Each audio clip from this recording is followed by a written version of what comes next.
آیت کے حوالے سے سوال پوچھا گیا ہے کہ مشکل وقت میں اللہ رب العزت سے کیا مانگنا چاہیے۔ انسان کی زندگی میں مسائل، مصیبتیں، پریشانیاں آتی رہتی ہیں۔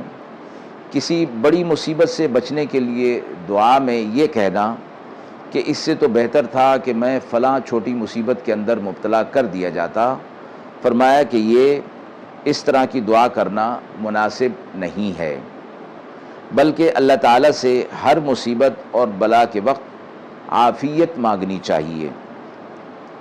رسول اللہ صلی اللہ علیہ وسلم نے ایک شخص کو دیکھا کہ وہ صبر کی دعا مانگ رہا تھا۔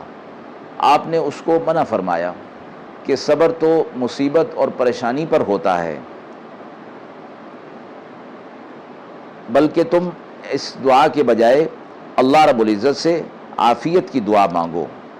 اور رسول اللہ صلی اللہ علیہ وسلم کے چچا حضرت عباس رضی اللہ تعالی عنہ نے آپ صلی اللہ علیہ وسلم سے فرمایا کہ مجھے کوئی دعا تلقین فرما دیجئے، تو آپ صلی اللہ علیہ وسلم نے فرمایا اپنے رب سے عافیت مانگا کرو۔